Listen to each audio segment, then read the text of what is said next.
사교수와 고전읽기 시간입니다. 맥스웰의 전자기학 두 번째 시간입니다. 지난 시간에 우리 옴기니 서문을 읽었죠. 오늘은 저자서문을 읽을 차례인데 미안한 이야기를 먼저 하고 지나가야 되겠습니다. 지금 맥스웰의 전자기학 출판된 책에 저자서문이 빠졌습니다. 정말 기가 막힌 일이지만 뭐라고 할 말이 없습니다.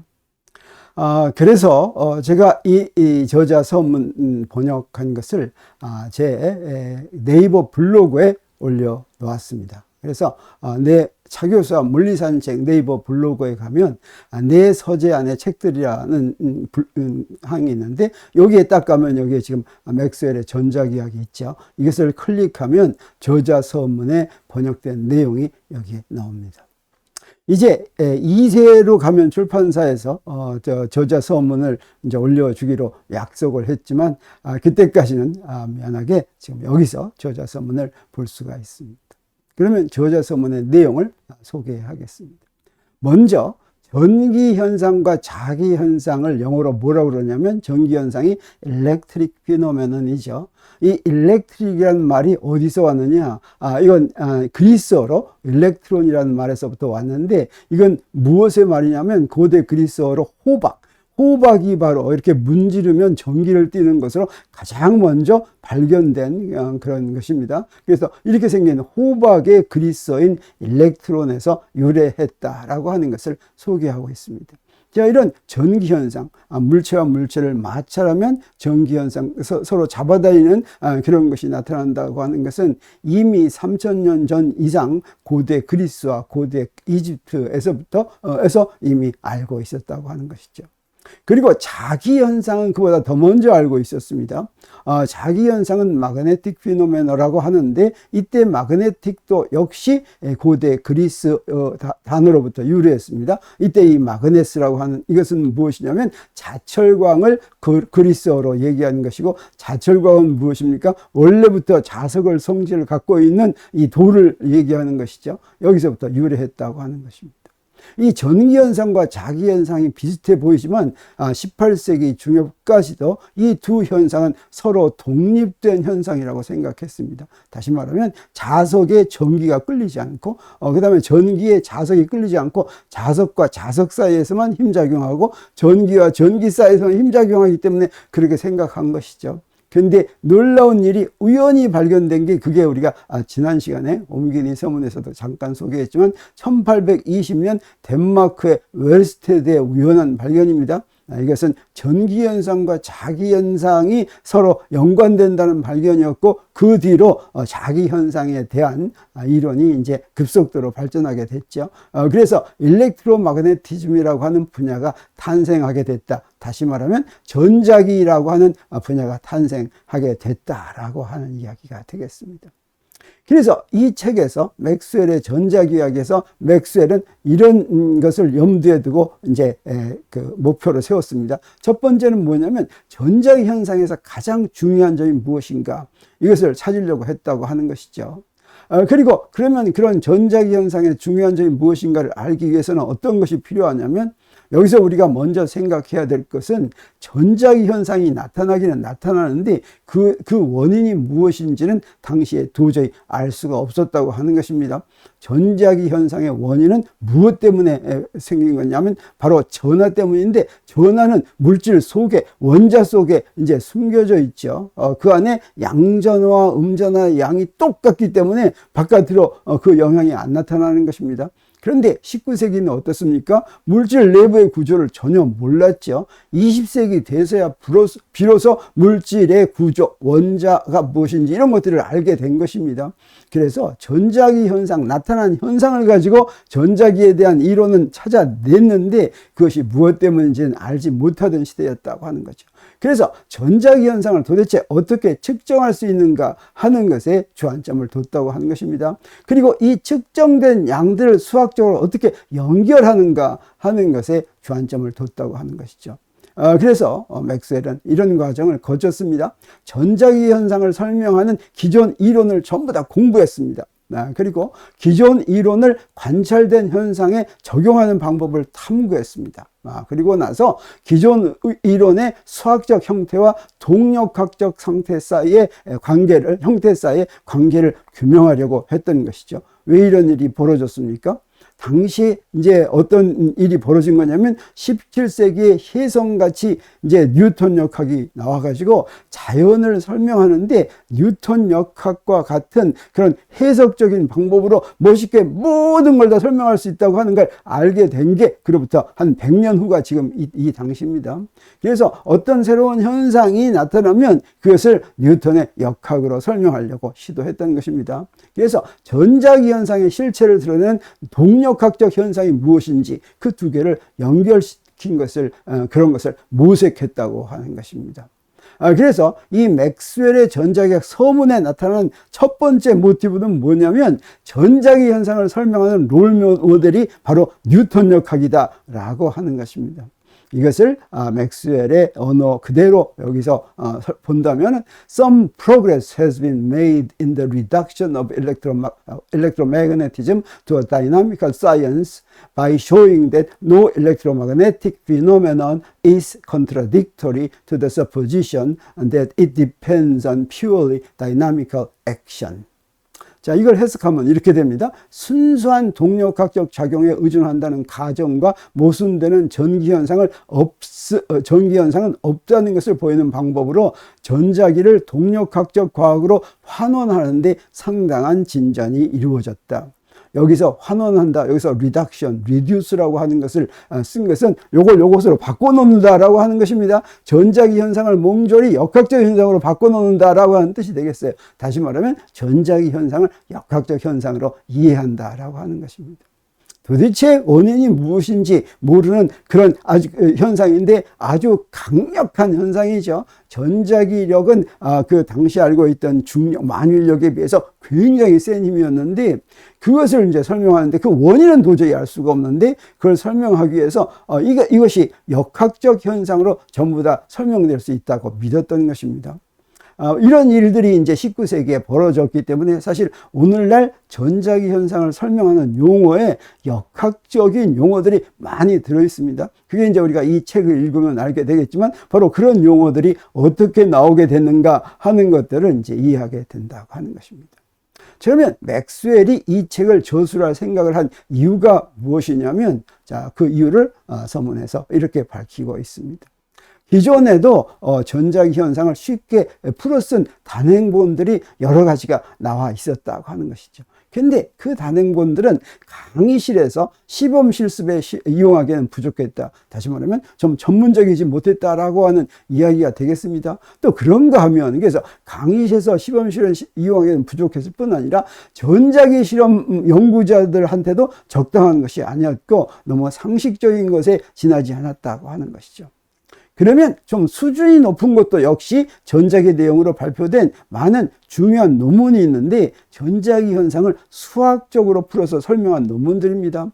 그런데 이런 논문들은 어떻습니까? 지금도 그렇지만 학술단체에 속해 있습니다. 다시 말하면 논문집에 속해 있다고 하는 거죠. 그 논문집에 있어서 일반인들은 접근을 하기가 어렵고 그 논문집들과 논문집에 나와 있는 논문과 논문을 서로 연결하는 것도 힘들다고 하는 것이고 그런 논문들이 그 어떤 논문이냐에 따라서 수준도 천차만별일 뿐 아니라 그 논문을 이해하는 것이 대부분 수학을 전공한 학자가 아니면 이해하기 어려운 그런 전문적인 수학 논문이다라고 하는 것입니다. 그래서 맥스웰이 책을 하나 써야 됐다고 생각한 것입니다. 어떤 책을 만들길 원했냐면 나는 이 전체 주제를 체계적으로 다루는 책, 전자기 현상 전체를 체계적으로 다루는 책을 원했다고 하는 것이죠. 그리고 어떻게 하면 이 주제에 속한 각 부분을 실제 측정을 이용해서 확인할 수 있는 영역으로 가져오는지를 설명할 수 있는 책이 있으면 좋겠다고 이렇게 생각했다고 하는 것입니다. 그런데 전기현상을 설명하는 방법으로 당시에 두 가지 방법이 있었습니다. 하나는 뭐냐면 한 대전된 물체가 다른 대전된 물체에 직접 전기력을 작용한다고 하는 것입니다. 이건 서로 접촉하지 않은 두 물체가 있는데 이 물체가 저 물체한테 전기력을 직접 적용한다고 하는 것이죠. 이걸 뭐라고 얘기하냐면 먼 거리 작용 이론에 근거해서 전기력을 설명한다 이렇게 얘기합니다. 이걸 그래서 원격 힘이라고도 얘기하죠. 사실은 이거 이해하기가 좀 어렵습니다. 왜 그러냐면 당시에 힘이라고 하는 것이 접촉해서 꽝 부딪히면 힘 작용하는 건 이해할 수가 있지만 멀리 떨어진 물체 사이에 작용하는 힘, 이건 사실은 어떻게 해서 저 멀리 떨어진 물체에 힘 작용하는지 하는 것을 이제 설명하기가 쉽지가 않죠. 그런데 이 대전된 물체의 전하를 어떤 한 점에서 그 물체까지 간 거리로 나눈 것을 포텐셜로 정의해가지고 이렇게 먼 거리 작용 이론에 의한 사람들은 그런 포텐셜을 이용하기도 했습니다. 이것을 맥스웰은 수학자 방법 또는 독일 방법이다라고 명칭을 불렀습니다. 근데 또 다른 방법은 뭐냐면 전자를 띤 물체가 주위 공간을 전기장으로 만들고 그 전기장에 놓인 물체가 전기장에 놓인 전하를 띤 다른 물체에 전기력이 작용한다고 하는 것이죠. 서로 이렇게 떨어진 물체에 직접 전기력이 작용하는 것이 아니라 이건 멀리 떨어져 있는 물체에 어떻게 힘작용하는가 하는 조금 그 개념적인 문제점이 있었습니다. 자, 여기에 이 물체에 눈도 달린 게 아닌데 이 물체가 이렇게 움직이면 작용하는 힘이 좀 바뀌겠죠. 이거 어떻게 알고 작용하느냐라고 하는 거죠. 자, 이런 것을 근본적으로 해결하기 위해서 어떻게 설명하냐면 요 놈이 주위 공간을 전기력을 받는 전하를 띤 물체가 전기력을 받는 그런 공간으로 만든다. 그 공간 이름을 전기장이라고 이렇게 얘기한 겁니다. 그리고 전기장에 다른 물체를 두면 전기력이 작용한다. 이렇게 설명하는 방법도 있다고 하는 것이죠. 그래서 이게 바로 패러데이 방법인데 패러데이의 마음의 눈은 공간을 가득 채운 전기력선이 바로 있었다고 하는 것입니다. 그런 식으로 직관적으로 패러데이의 이제 생각이 전자기 현상을 설명하는 직관적인 생각이 있었습니다. 그리고 이런 패러데이 방법에 의할 것 같으면 포텐셜은 특정한 편미분 방정식을 만족하는 그런 포텐셜로 정의가 되고 이것을 맥스웰은 패러데이 방법이라고 불렀습니다. 이렇게 두 가지 방법이 있는데 여기서 이제 패러데이가 이제 출연합니다. 그래서 맥스웰의 전자기 서문에 나타난 두 번째 모티브가 바로 뭐냐면 패러데이의 전자기에 대한 직관을 수학 이론으로 구현한다라고 하는 것입니다. 이것도 이제 맥스웰이 직접 한 본문을 여기서 보겠습니다. If by anything I have here written, I may assist any student in understanding Faraday's modes of thought and expression, I shall regard it as the accomplishment of one of my principal aims. To communicate to others the same delight which I have found myself in reading Faraday's researches. 이 파란색으로 표현 리서치라고 하는 것은 패러데이가 쓴 책의 이름입니다. 쭉 여러 편으로 연달아서 쭉 썼어요. 그래서 패러데이가 많은 주제에 대해서 많은 연구 논문들을 남겼는데 그것을 리서치라고 이렇게 표현했는데 이것을 이제 번역하면 이렇게 됩니다. 혹시라도 이 책의 독자 중 누군가가 내가 이 책에 쓴 내용 중 일부를 보고 패러데이가 사고하고 표현한 방식을 더 잘 이해했다고 생각한다면 나는 내가 설정한 중요한 목표 중 하나, 내가 패러데이의 리서치를 읽으면서 얻은 큰 기쁨을 다른 사람도 똑같이 느끼게 만들고 싶다는 목표를 달성하겠다고 여기겠다. 맥스웰이 패러데이의 연구 업적 내용을 보고서 크게 감명을 받은 게 틀림없죠. 그래서 이 패러데이가 그 리서치를 보고서 느낀 그 기쁨을 다른 사람도 느끼게 해주고 싶은 거, 이것이 바로 맥스웰의 두 번째 모티브였다고 하는 것입니다.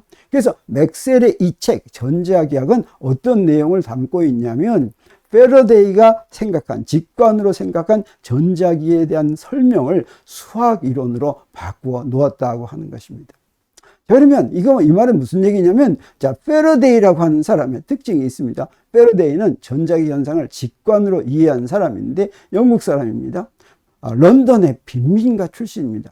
그래서 공부를 못했습니다. 정규교육을 전혀 받지 못하고 서점 점원으로 어렸을 때 취직한 것이죠. 그런데 브리테니카 백과사전을 그 서점에서 이제 재본을 했는데 그 내용을 보고서 과학에 흥미를 느꼈습니다. 그리고 당시에 어떤 일이 있었냐면 그 영국의 왕립연구소 곧 설명하겠어요. 거기서 학자들이 나와서 대중들한테, 일반인들한테 이제 그 당시에 발달한 과학의 발달한 내용을 이제 대중들한테 대중 강연을 했는데 그 강연을 매일같이 패러데이가 들으러 갔습니다. 특히 화학자 데이비의 강연을 이제 듣고 거기서 강연을 꼼꼼하게 노트로 전부 적었다고 그래요. 그리고 그 노트를 이제 데이비한테 보내줬습니다. 데이비가 깜짝 놀랐고 마침 조수가 필요해서 데이비의 조수가 된 것입니다. 근데 데이비에서 패러데이가 이제 조수로 발탁됐는데 데이비가 보니까 패러데이는 플래스크 같은 걸 이게 닦고 있을 그럴 조수라는 사람이 아니었습니다. 곧바로 물리학, 화학, 전기공학에서 최고의 학자라는 그런 칭송을 듣게 되고, 이 패러데이는 어디에서 이제 연구하게 되냐면 바로 패러데이가 강연 들으러 갔던 그 왕립 연구소에서 그 연구소를 책임지고 그 연구소에서 공부하는 그런 사람이 되는 것입니다. 그리고 이제 패러데이의 중요한 업적 중에 하나는 웨르스테드의 발견에 영향을 받고서 전자기 유도라는 현상을 발견했다고 하는 것이죠. 웨르스테드가 바로 뭡니까? 전류가 흐르는 데서 그 나침반이 움직이는 걸 발견한 거죠. 이건 전하가 움직이면 자기장이 생긴다는 얘기인데, 그러면 자석이 움직이면 전기장이 생기지 않을까 하는 것이 바로 그 패러데이 법칙, 전자기 유도 법칙이다라고 할 수 있습니다. 그리고 패러데이의 인품을 보여주는 것으로 사후에 웨스트민스터에 묻히기를 제안받았지만 그걸 거절했다고 하는 것이죠. 그래서 애석하기 때문에 웨스트민스터 사원에 묻힌 뉴턴의 묘지 그 바로 옆에 패러데이의 기념비가 세워져 있다고 하는 것입니다. 그러면 패러데이가 그 서점 점원을 하면서 공부한 왕립연구소, 영국 왕립연구소라고 하는 게 무엇이냐면, 그건 그 미국에서 출생하고 최초로 열소설을 이제 그러니까 그 전에는 18세기만 하더라도 열 현상을 열소라는 게 있다고 이제 설명을 했죠. 그것을 부족한 벤저민 톰슨이 있습니다. 그 사람 영국 사람인데, 보통 사람들은 영국에서 출생해가지고 미국에 가가지고 거기서 이제 미국을 건설했는데, 벤자민은 미국에서 출생했습니다. 그런데 열렬한 영국주의자여가지고 영국에서 이제 이 자기도 받고 그 미국 독립전쟁에서는 영국 편을 들어서 싸운 이런 사람입니다. 그리고 그래서 이 제안을 했는데, 이게 바로 뭐냐면 영국의 지도급 과학자들이 당시 알게 된 최신 과학 지식을 좀 대중들한테 전파해야 되지 않겠느냐. 그래서 1799년에 설립이 됐고, 여기서 이제 처음으로 이제 유명한 화학으로 데이비를 초청하고, 물리 분야에서는 빛이 파동이라는 걸 처음 실험으로 밝힌 토마스 영이 있죠. 이 두 사람이 왕립연구소에서 강연하기를 시작한 것이죠. 그런데 이 왕립연구소에서 대중 강의를 열심히 듣다가 패러데이가 그 화학자 데이비한테 교수로 발탁됐다고 그랬죠. 그런데 패러데이는 곧 그 최고의 과학자가 돼서 다시 이 왕립연구소에서 이제 자기가 강연을 하는 그런 사람이 됐습니다. 자, 지금 내가 여기에 이렇게 한 것은 지금 현재 영국의 왕립연구소 인터넷 홈페이지입니다. 이 홈페이지에 볼 것 같으면 여기에 크리스마스 렉처라고 하는 게 있어요. 이 크리스마스 렉처는 바로 패러데이가 만든 것입니다. 패러데이가 1825년부터 시작한 크리스마스 이브의 대중 강연인데, 이 대중 강연은 지금까지도 계속되고 있고 이게 아주 유명합니다. 그래서 이 크리스마스 렉처는 미국에서 이제 BBC 방송에 의해서 전국적으로, 사실은 전 세계적으로 방송이 되고, 옛날에 패러데이가 이제 강연한 모습은 이런 식으로 나와 있다고 하는 것이죠. 그러면 맥스웰은 이 책에서 무엇을 했냐면 이런 것들을 했습니다. 먼저 패러데이의 Experimental Researches on Electricity, 아까 Researches라고 간단히 쓴 거 있죠. 그것의 그 제목이 바로 Experimental Researches on Electricity라고 하는 논문집입니다. 패러데이의 논문을 모아놓은 것입니다. 여기서부터 전자기 현상을 패러데이가 어떻게 설명했는지를 먼저 충분히 공부를 했습니다. 그리고 나서 수학자 방법과, 아까 수학자 방법이라고 하는 것은 독일 출신의 과학자들 위주로 전자기 현상을 설명하려고 하는 먼 거리 이 작용 원리에 근거해서 설명하려고 한 그런 게 수학자 방법이라고 그랬죠. 이 수학자 방법과 패러데이 방법이 다르지만 어느 한쪽이 틀렸기 때문은 아니다라고 하는 것을 이제 인지했다고 하는 것이죠. 그래서 패러데이 방법은 말로 하는 방법이고 직관적인 방법입니다. 그래서 이것은 수학적 기호로 표시하지는 않았어도 역시 수학적이고, 그만 봤더니 이걸 수학적 형태로 표현할 수가 있다고 하는 걸 맥스웰이 알아낸 것이죠. 그래서 이 수학적 방법과, 앞에서 독일 학자들이 한 수학적 방법과 패러데이 방법을 비교할 수 있다고 하는 것을 이제 발견하고, 그 다음에 봤더니 수학자 방법과 패러데이 방법이 결과가 대체로 일치하는데, 그 중에서 어떤 것은 패러데이가 발상한 용어로 설명하는 것이 훨씬 더 잘 표현된다고 하는 것을 이제 발견한 것이죠. 그래서 두 방법 모두 주요 전자기 현상을 성공적으로 설명하지만 두 방법이 취하는 기본 개념이 근본적으로 달라서 둘을 비교하는 것이 철학적 관점에서도 대단히 중요하다라고 하는 것을 알고 이 책을 서술한 것입니다. 그래서 맥스웰의 전자기학은 전체가 패러데이의 생각을 수학적인 식으로 표현한 것이다, 이렇게 얘기할 수가 있지만, 근데 맥스웰이 한 것이 너무 기가 막혀서 사실은 어떻습니까? 오늘날은 지난 시간에 엄균이 서문에서도 소개했지만 아인슈타인이 한 것처럼 패러데이가 생각한 바로 전자기 현상 또는 물리 자체를 공간에 존재하는 장으로 설명한 그 방법이 이 자연을 이해하는 방법을 완전히 바꿔놨다, 이렇게 얘기할 수도 있는 것이죠. 그래서 이 책에서 맥스웰이 취한 자세는 이렇습니다.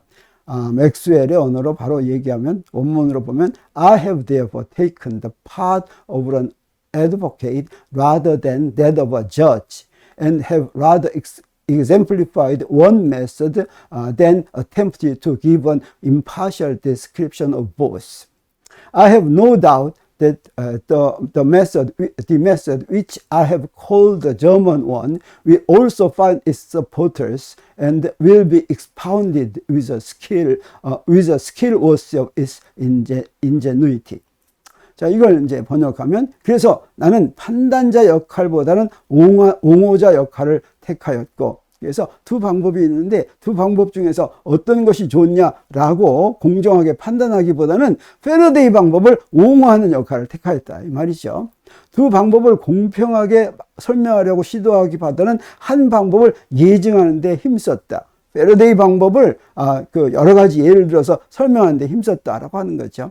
내가 독일 방법이라고 부른 방법을 지지하는 사람도 분명 많을 것이고, 이건 아까 수학적 방법이라고 말하는 것 같은 방법입니다. 그래서 다른 곳에서 그 방법의 독창성에 걸맞는 기량으로 설명될 것이다. 이 책에서 맥스웰이 패러데이 방법을 열심히 예증하고 설명하고 이제 선전을 했지만, 사실은 그 독일 방법, 수학자 방법도 그 방법을 이제 좋아하는 사람들이 있을 것이고, 그만큼 다른 데서 열심히 설명될 것이다 라고 얘기하는 것이죠.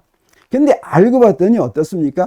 오늘날에는 이제 그 수학자 방법보다는 이 패러데이 방법이 완전히 전자기학을 전체적으로 이해할 수가 있게 되고, 전자기학에 흐르는 그 내용을 훨씬 더 잘 설명할 수가 있게 되고, 그것이 나중에 이제 상대성 이론과 양자역학으로 나가는 그런 그 길을 안내해 주게 된 그런 엄청난 그 성공을 거두었다고 하는 것을 이제 나중에 이제 우리가 알게 되는 것입니다. 그래서 맥스웰의 서문은 이런 내용을 담고 있습니다. 내가 맥스웰의 서문을 전부 다 소개한 것은 아니지만 그 큰 줄기를 소개했습니다. 그래서 아까 얘기한 다시 한번 이야기하지만 이 서문이 이 책에 지금 빠진 건 정말 미안합니다. 근데 내 블로그에 가서 그 서문을 다시 한번 읽어보면, 지금 내 강의를 듣고 읽어보면 그 서문에서 이야기하는 또 주장하는 것이 무엇인지를 잘 이해할 수 있을 것이라고 믿습니다. 자, 그러면 다음 시간에는 이제 맥스웰 전자기학의 처음부터 이제 읽어보기 시작하겠습니다.